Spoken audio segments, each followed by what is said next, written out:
அ என்ன பவி? அ அவங்க கலாய்ச்சது பத்தாதுன்னு இப்ப நீ வேறயா? ஆனா எனக்கு ஒரு ஐடியாடா. என்னன்னு கேளு. கேளு. என்ன? நீ ஏன் அந்த பொண்ணையும் கல்யாணம் பண்ணிக்க கூடாது? ஏன்னா உன் கூட நான் படுற மாதிரி அவ்வளவு அவஸ்தைப்பட்டிருப்பாள்ல. ம்? ஆனா ஒண்ணுடா, என்ன கேட்டா ஓ மூஞ்சிக்கெல்லாம் ரெண்டாவது கல்யாணம் ரொம்ப ஓவர் தான்.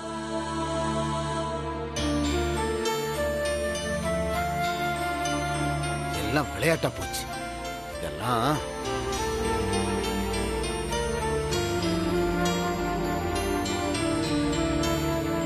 டேய் சந்தோஷ், இப்ப நான் சொன்னதையெல்லாம் நம்பிட்டியா என்ன?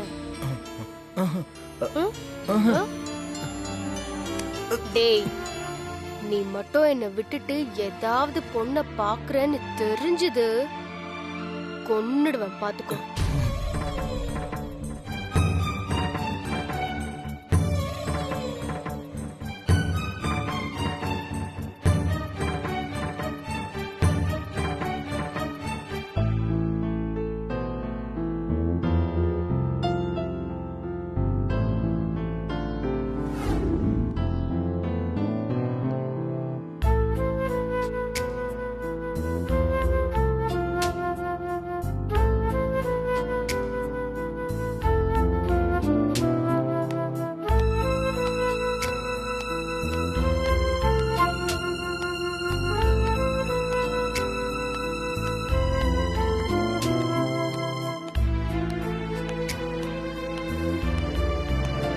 மேடம்,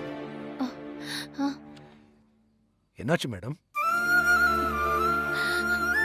என்ன மேடம் கண் கலங்கி இருக்கு? என்னாச்சு? இன்னைக்கு யார் முகத்துல முழிச்சேன்னு தெரியல. நடக்க கூடாத சம்பவம் எல்லாம் நடந்துருச்சு. கொஞ்ச நேரத்துல ஆடி போயிட்டேன் சார். என் நெஞ்செல்லாம் படபடன்னு ஆயிடுச்சு. என்னாச்சு மேடம்? நீங்க படபடன்னு ஆகிற அளவுக்கு என்ன நடந்துச்சுன்னு சொல்லுங்க. ஆதிராவோட அத்தையும் மாமாவும் இன்னைக்கு இங்க வந்தாங்க. என்னது, வீட்டுக்கு வந்தாங்களா? அன்னைக்கு ஆபீஸ்க்கு வந்தாங்கன்னு சொன்னீங்க, இன்னைக்கு வீடு வரைக்கும் வந்துட்டாங்களா? என்ன சொன்னாங்க? என்ன சொன்னாங்களா? பழத்தட்டும் சீர்வரிசையோட குட்டிய மாப்பிள்ளை கேட்டு வந்தாங்க வீட்டுக்கு. மாப்பிள்ளை கேட்டு வந்தாங்களா? என்ன தைரியம் இருந்தா இந்த மாதிரி வேலையை பண்ணிருப்பாங்க. நான் அங்க இல்லாம போயிட்டேன். நான் இருந்திருந்தேன்னா அவங்க முண்டை இல்லைன்னு பண்ணிருப்பேன். சார், அந்த நேரத்துல நான் வேண்டாத சாமி இல்ல. அவங்கள வீட்டுல பார்த்ததும், அதுவும் அந்த பூப்பழத்தட்டோட எல்லாம் பார்த்ததும் நான் ரொம்ப பயந்துட்டேன் சார். அந்த சிதம்பரம் ஒரு நடிகை. அந்த அம்மா ஜானகி அவன் பொண்டாட்டியே இல்ல. அப்படி இருக்கும்போது எவ்வளவு தைரியம் இருந்தா இந்த மாதிரி ஒரு வேலையை பார்த்திருப்பாங்க. நான் பவிய நினைச்சுதான் சார் பயந்துகிட்டு இருந்தேன். ஆனா ஆரம்பத்துல சீரியஸா நினைச்சா, அப்புறம் அவ பாவம் விளையாட்டா எடுத்துக்கிட்டா. பவிக்கு இவங்கதான் ஆதிராவோட மாமா அத்தைன்னு தெரியாது. மேடம், நீங்க ஒண்ணும் கவலைப்படாதீங்க. அடுத்த முறை பாத்தீங்கன்னா நீங்களே அவங்கள புருஷன் பொண்டாட்டியா நடிக்க வந்திருக்கீங்களான்னு கேளுங்க. அதுக்கப்புறம் அவங்க உங்ககிட்ட எதுவும் பேச முடியாது. இங்க பாருங்க மேடம், மறுபடியும் சொல்றேன். நான் இருக்கிற வரை உங்களுக்கு சந்தோஷ்க்கு எந்த பிரச்சனையும் வரவிடாம பாத்துக்கிறேன். நீங்க கொஞ்சம் அமைதியா இருங்க. அந்த டிஎன்ஏ டெஸ்ட் ரிசல்ட் வரட்டும், அதுக்கப்புறம் நம்ம பேசிக்கலாம். சார், மறுபடியும் அவங்க வந்து ஏதாவது தொல்லை கொடுத்தாங்கன்னா அப்புறம் நான் என்ன பண்றது? மேடம், அணைய போற விளக்கு தான் பிரகாசமா எரியும்னு சொல்லுவாங்க. கொஞ்சம் பொறுங்க, டிஎன்ஏ டெஸ்ட் ரிசல்ட் வரட்டும். நீங்க கவலைப்படாம இருங்க. நான் போய் ரிசல்ட் என்னாச்சுன்னு பார்த்துட்டு வரேன்.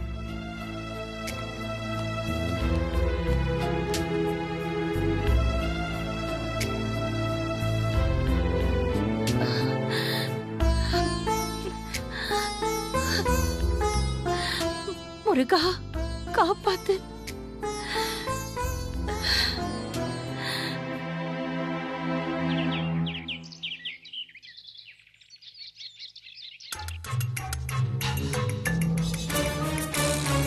இங்க பாருங்க, சந்தோஷ் பயத்துல இருந்தாலும் அதே சமயம் நம்ம எல்லார் மேலயும் கோவத்திலயும் இருப்பான். ஆமா மேடம், செம்ம கோவத்துல இருப்பான்.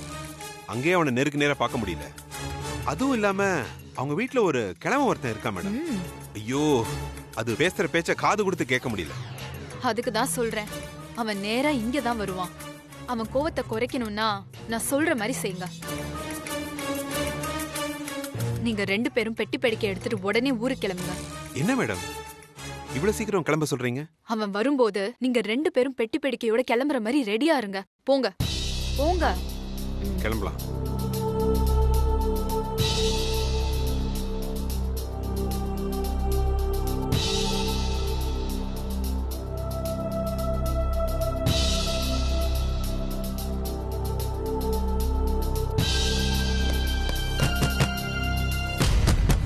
ஆதிரா,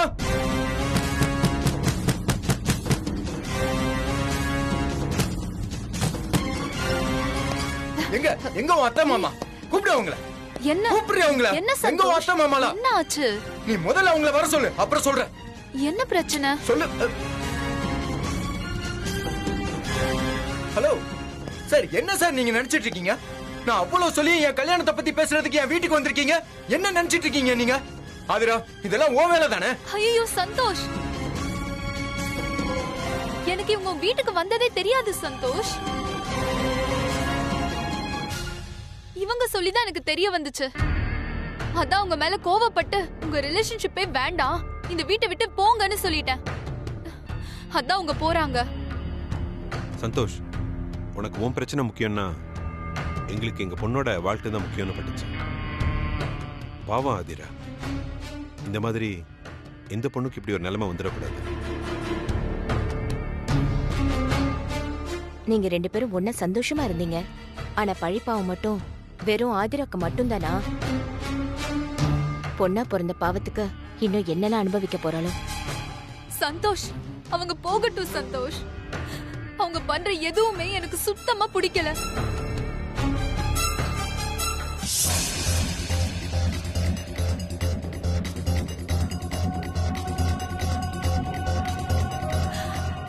எனக்கு என்ன பத்தி மட்டும் யோசனை இல்ல, உன்னை பத்தியும் நான் நினைச்சு பார்த்தேன்.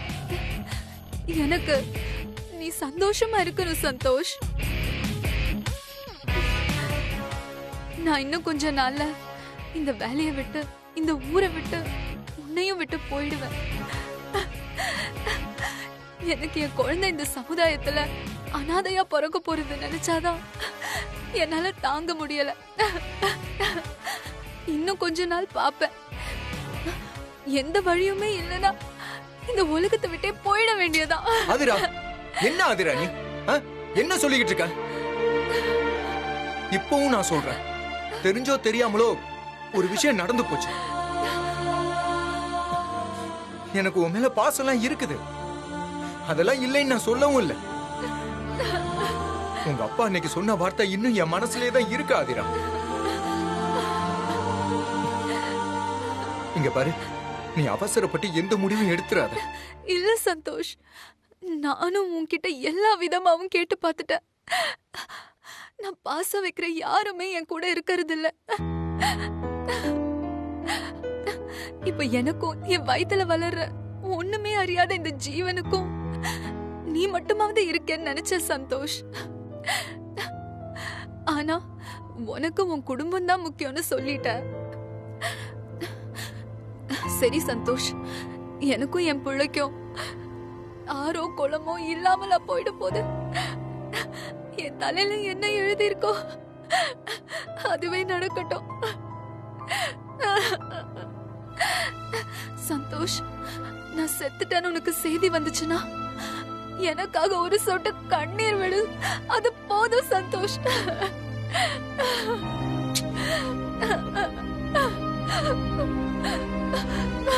என்ன ஆதிரா நீ இப்படி எல்லாம் பேசிட்டு இருக்க? இப்ப நான் என்ன பண்றது? நான் என்ன பண்ணணும்? எனக்கு ஒண்ணுமே தெரியல. என்ன சந்தோஷ், நீ இப்படி பேசுற? ஆதிரா கேக்குறத கொஞ்சம் யோசிச்சு பாரு.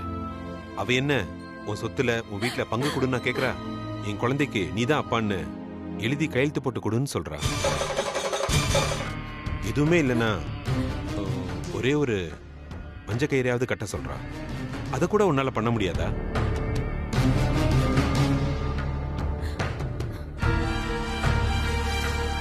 இங்க பாருங்க சந்தோஷ், ஒரு பொண்ணோட சாபம் ஜென்ம ஜென்மத்துக்கு சும்மா வராது. அதுவும் ஒரு கர்ப்பிணி பொண்ணு செத்தா உன் குலமே தடம் இல்லாம அழிஞ்சு போயிடும். இதை நான் உன்னை பயமுறுத்ததுக்காக சொல்லல. ஒரு பொண்ணா அவளை புரிஞ்சுக்கிட்டு சொல்றேன், அவ்வளவுதான்.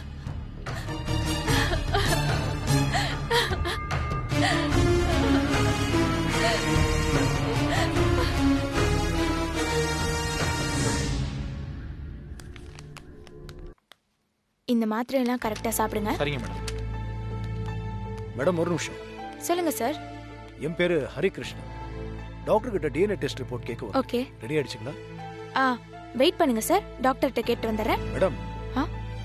டாக்டர் கிட்ட ஹரிகிருஷ்ணன் சொல்லுங்க, உங்களுக்கு தெரியும். சார் உங்களை எல்லாருக்கும் தெரியும் சார். கொஞ்ச நேரம் வெயிட் பண்ணுங்க சார், நான் கேட்டு வந்துடுறேன். சார் அந்த 2 பேரோட பேரு என்ன சிஸ்டர், இப்பதான் தெரியும்னு சொன்னீங்க?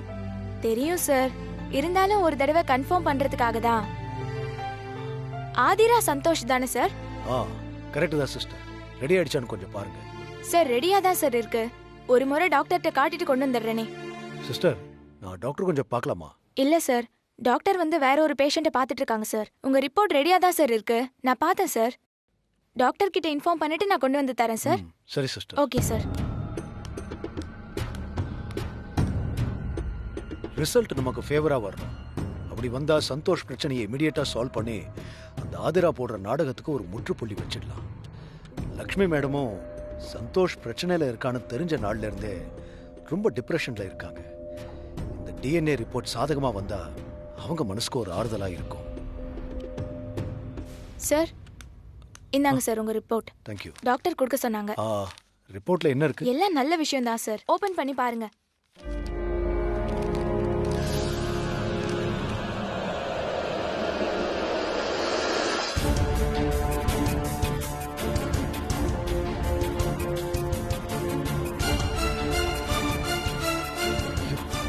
என்ன இது, சந்தோஷ் தான் அப்பான்னு ரிசல்ட் வந்திருக்கு. இப்ப என்ன பண்றது? லக்ஷ்மி மேடம் இந்த விஷயம் கேள்விப்பட்டா மனசு உடைஞ்சு போயிடுவாங்களே. என்னாச்சு சார்? ஒன்றும் இல்லை சிஸ்டர். டாக்டர் என்ன சொன்னாங்க சிஸ்டர்? எதுவும் சொல்லல சார், ரிப்போர்ட்டை பார்த்துட்டு உங்ககிட்ட கொடுக்க சொன்னாங்க. வரேன் சிஸ்டர்.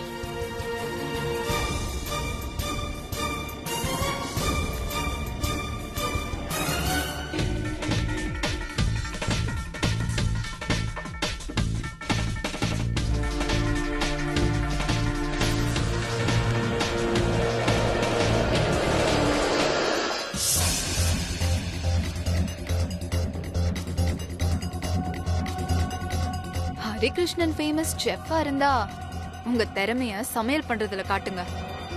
இந்த மசாலா கின்ற வேலையெல்லாம் என்கிட்ட வச்சுக்க கூடாது. நல்ல வேலை அன்னைக்கு நான் கோயில் பக்கம் வந்தேன். இல்லனா நீங்க போட்ட அந்த மாஸ்டர் பிளான் என் கவனத்துக்கு தெரியாமலே போயிருக்கும். அந்த கடவுளுக்கு தான் நன்றி சொல்லணும். இனிமே என் கண்ணு உங்க மேலயும் இருக்கும் மிஸ்டர் ஹரிகிருஷ்ணன்.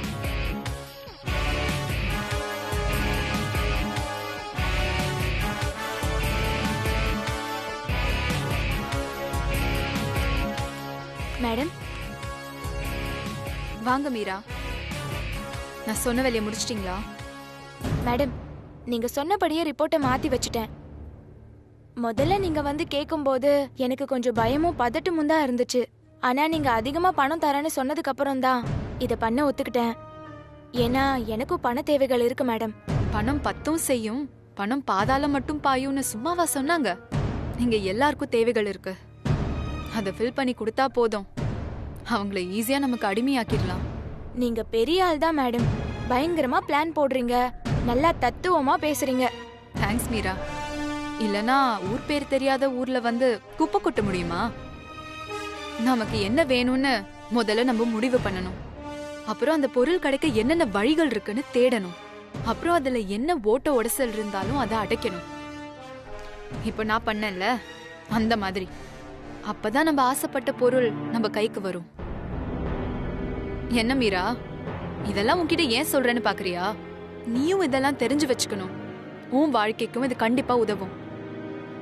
நீங்க ரிப்போர்ட்டை கொடுத்து அதை பார்க்கும்போது அந்த ஹரிமுகம் எப்படி இருந்துச்சு? அதை ஏன் மேடம் கேக்குறீங்க? அந்த ரிப்போர்ட்டை பார்த்ததும் அவர் முகத்துல அப்படி ஒரு ஏமாற்றம். அவர் முகத்தை பார்க்க முடியல. ரொம்ப நன்றி மீரா. Okay madam. இந்தாங்க உங்களுக்கு கொடுக்குறேன்னு சொன்ன பணம். Thanks madam. நான் போய் ஒர்க்க பார்க்குறேன். வரேன் மேடம். என்ன லக்ஷ்மி ஆண்டி, உங்க புள்ளைக்கு தெரியாமலே உங்க புள்ளையோட பிரச்சனையை சால்வ் பண்ண பாக்குறீங்களா? நீங்க நல்ல அம்மா தான், ஆனா நான் நல்லவ இல்ல ஆண்டி. எனக்கு சந்தோஷ் தான் வேணும்னு நான் எப்பவோ முடிவு பண்ணிட்டேன். அதை யார் நினைச்சாலும் தடுக்க முடியாது.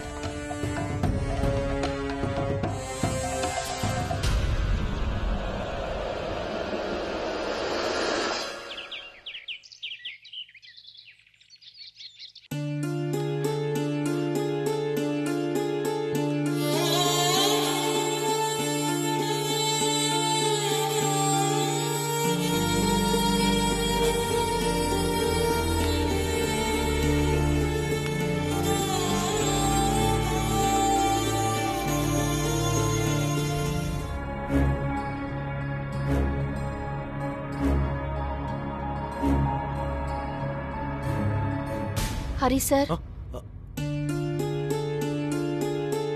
ரிசல்ட் வாங்க போறேன்னு போனீங்களே, என்னாச்சு? அது ஹரி சார், ரிசல்ட் வாங்கிட்டீங்களா? குட்டிக்கும் ஆதிரா வயித்துல வளர்ற குழந்தைக்கும் சம்பந்தம் இல்ல தானே? நான் கும்பிடுற சாமி என்ன கைவிடல. சொல்லுங்க சார். அது வந்து எதுக்கு சார் தயங்குறீங்க? என்ன ஆச்சுன்னு சொல்லுங்க சார். ஐயோ சார், நான் கேட்டுட்டே இருக்கேன்ல, சொல்லுங்க சார். என்ன ஆச்சு? அந்த டெஸ்ட் ரிசல்ட் என்ன? சொல்லுங்க.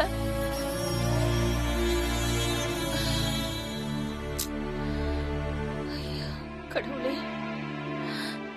என்னால முடியல. எதா இருந்தாலும் நீங்க தயங்காம சொல்லிடுங்க. எனக்கு பொறுமை இல்ல. ரிப்போர்ட் இன்னும் வரல மேடம். என்னது? ரிப்போர்ட் வரலையா? என்ன சொல்றீங்க? 3 நாள்ல ரிப்போர்ட் வந்துரும் நீங்க தானே சார் சொன்னீங்க. இப்ப ஏன் வரல? ஐயோ, இவங்க கிட்ட எப்படி சொல்லுவேன்? அது சந்தோஷோட குழந்தைதான்னு சொன்னா தாங்க மாட்டாங்க, அப்படியே நொறுங்கி போயிருவாங்க. வேற வழி இல்ல, லக்ஷ்மி மேடம் கிட்ட இதை மறைச்சிட வேண்டியதுதான். சார், நான் உங்ககிட்ட தான் கேக்குறேன், பதில் சொல்லுங்க சார். இல்ல மேடம், அந்த ரிப்போர்ட் வராது. வராதா? ஏன் சார் வராது? சொல்லுங்க சார், ஏன் வராது? ஆமா மேடம், நாம கொடுத்த பிளட் சாம்பிள்ல ஏதோ பிரச்சனையா, அதான் உங்களால சரியான ரிப்போர்ட்டை எடுக்க முடியல. பிளட் சாம்பிள்ல பிரச்சனையா? என்ன சார் சொல்றீங்க? நம்ம குட்டியோட ரத்தத்தை சரியா தானே கொடுத்தோம், அப்புறம் எப்படி இப்படி சொல்ல முடியும்? தெரியல மேடம், டாக்டர் சொன்ன விஷயம் இதான். அதுக்கு மேல அவங்கள எதுவும் கேட்க முடியல. எனக்கு தெரிஞ்ச டாக்டர் தான், தப்பு நடக்க வாய்ப்பில்லை மேடம். என்ன சார் இப்படி ஆயிடுச்சு? நாம இதுக்காகவா அவ்வளோ கஷ்டப்பட்டோம்? இனிமே என்ன பண்ணலாம் சார்? அதான் எனக்கும் ஒரே யோசனையா இருக்கு. வேற ஏதாவது வழி இருக்கான்னு பார்க்கணும் மேடம்.